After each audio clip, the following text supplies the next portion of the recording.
Hey everyone, hope you all been doing good. I know I haven't made a video in a few days. I've been busy moving. I'm kind of settled in right now, but not really. But I wanted to make a video because I got quite a few questions recently about tax forms, and I think it's an important topic to talk about because every year, you gotta do your taxes. But whether you use the Robinhood account, Stash account, Acorns, or the Loyal 3, you're gonna have to pay taxes on those. Now, capital gains tax is not like income tax. Your regular income tax, and there's several brackets. I forget each one, but for instance, if you make like I think like 40 or 50,000 a year, I believe you get taxed around 25%. For income tax. Now that doesn't mean if you also stock trade, your capital gains is taxed at 25%. Capital gains tax is always less than what income tax is, so you're not paying as much in taxes, which is a good reason why I would recommend people to invest. Although yes, you do have to pay your taxes at the end of the year, you're not getting taxed as much on that money that you gain. Now, Robinhood, they can, if you have a Robinhood app, I should say, you could use TurboTax, and they even have like a promo code where they can like transfer it over and I think give you like a discount on it. But I myself, I go to a professional to do it just because it's easier for me. I personally don't do a lot with accounting and stuff like that, so I'd rather not take that risk of screwing something up. But that's just like my personal thing on it. But you guys definitely need to think about that. And it is tax time. I believe you have till April 15th to do your taxes. And of course, I'm speaking about 2016. If you're trading in 2017, none of that goes towards your taxes. Only if you traded during the year of 2016, you have to get your 1099 from either one of the trading apps that you used. And also, I wanted to update you guys on a couple things that I'm going to be changing my strategies a little bit on my stash and Robinhood. On my stash, you see, I got basically invested $90 about in each of these ETFs here, and you can see my Live Long and Prosper is up 5%, and I think that's because like the whole Affordable Care Act being repealed and them trying to figure all that stuff out, it's kind of making health stocks go a little crazy. Defense stocks with that $50 billion proposed budget, it's got it bouncing up. Money machines, my bank stocks, all the deregulation they're talking about's got it up. Internet stocks, I mean, they always be doing good. And then my Raw Earth and Wireless Wonders are down. Now you see on these other ones, I got $90 and Live Long, $90 in defending, $90 in money, $90 in internet, $90 in Raw Earth, and then 95 in wireless. The reason why wireless is a little different because I'm gonna start buying when these ETFs go negative. I did auto stash every week to kind of build it up to around $100 or so, but I decided now that it's around that $100 mark, I'm only gonna contribute to the accounts that are negative. Basically, I want to buy the dips whenever the ETF dips down. I'm gonna buy more shares of it, so that way I buy it at a cheaper price for one, and then two, I get a bigger gain out of it because the only time I'm buying it is when it's low. I'm no longer gonna buy it when it's high. So I wouldn't want to buy Live Long and Prosper when it's up 5.45%. I'm buying it basically when it's more expensive. It's like buying a snowboard in the wintertime. Everybody's going to want a snowboard in the winter, so obviously snowboards are going to be more expensive. I'd rather buy it in the summertime when there's no snow and it's cheap because they're just trying to get rid of like last year's models or whatever. So that's what I'm basically doing with Wireless Wonders. I'm buying it when it's out of season, when it's no longer interesting or whatever is kind of a way to think about it. But the reason why I'm going forward with that is, like I said, I just want to get a bigger gain ultimately in this portfolio, and that's how I'm going to start doing that. And this is still going to be my buy and hold long term strategy. I'm still going to hold these throughout the year, and you all will see updates on this. You'll see like my wireless wonders maybe be like at 110, $120, and the rest of these at 90 because they're still and they're still positive. They're still up 5% or 4% or whatever. When they go down, that's when I'm gonna start buying more shares of it.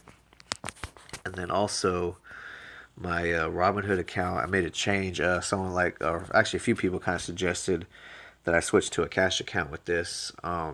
which is a great idea. I honestly didn't think about that, and I appreciate you all for letting me know. But it basically helps you avoid the pattern day trading rule, where every three trades you make, or if you make 3 day trades in a 5 day period, you get flagged as a pattern day trader. Now, if you switch to a cash account, which in my case I had to downgrade to it because I was a Robinhood Instant account originally, your money that gets deposited, withdrawn, and sold when you sell a stock all has to get cleared first. Basically, it has to go through the SEC and get checked first, and then you get the money. So instead of me selling a stock and then I get my money right away, then I can buy something else, I have to wait for it to clear for a couple of days. So I'm gonna set up my account like this. I have $1,000, right? I'm gonna spend.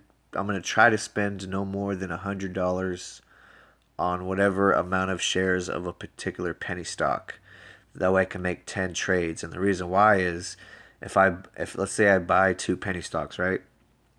And I sell them both 3 days later, or the same day even. We'll say I buy two penny stocks and I sell them the same day. I have to wait at least around 3 days to get that money from selling those stocks before I can use it again to trade. Which means instead of having $1,000 to trade with, I'll only have $800 to trade with for a few days. And then let's say I buy at the day after I sell those two, I buy and sell three, and now I have to wait. I have to wait 3 days for those three trades to come in to get the cash for them. And I'm also still waiting for my other two trades to get paid out on those as well. So now I only have $500 to trade with for a couple of days. So because I don't get my money instantly, like I did with the Robinhood Instant account, I have to think about these trades, and I have to use a certain percent of my total portfolio to make sure I don't kind of get stuck. Because let's say I buy two stocks, $500 each, and then I sell them, and then I basically have no money for a few days. I can't buy and sell, because I used all my money on those trades. So by kind of lowering the amount and doing it that way, I can make multiple trades, and I can make them periodically while I'm waiting for other trades to come through. I can continue making trades, and then by the end of the week, when I buy some more, the stuff I bought at the beginning of the week will have returned into my account, and I'll get that cash back, and I can start trading again. So that's kind of how I'm going to be doing this going forward. Now, I'm not going to do any trading with this week because I'm just like really busy. But this weekend, I'm going to look into some penny stocks, and I'm going to start trading, and I'm going to be able to show you all what I'm talking about and kind of how I'm going to go about doing it. But I just wanted to touch on that stuff. But kind of back to the original content of this video, the taxes. Like I said, a lot of people have been asking me questions about it. Every app or every one of these apps has a 1099 form that you can get from them, either from their website or from the app itself, and it's a 1099 form. Now you always want to make sure you get that before you go do your taxes. Now Acorns, for instance, took a little while to get. I think I just barely got it on the 7th or something. It came in March 7th. And April 15th is the last day to do taxes. So Acorns took a little bit. I don't know if the rest of you are having that similar issue, but for me it took a little bit. But my Robinhood came in around like February 5th or something like that. So I've had my tax form for them for a little while. It was just Acorns I'm waiting on. So now that I have both, because I used both of them in 2016, I can go do my taxes now. So that's kind of what I wanted to relay to you all about the whole tax thing. And that's pretty much it. I just wanted to keep this video kind of short, and I just wanted to show you guys an update.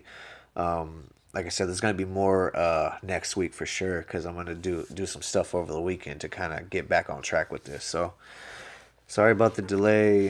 Sorry about not making a video for the past few days, but I hope this was good for you all. As always, if you guys have any questions, leave me a comment. I'll do my best to answer.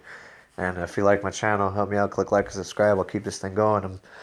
I'm very happy that you've all have had positive things to say about this, and I enjoyed doing it, so I appreciate it very much. So I just wanted to say that.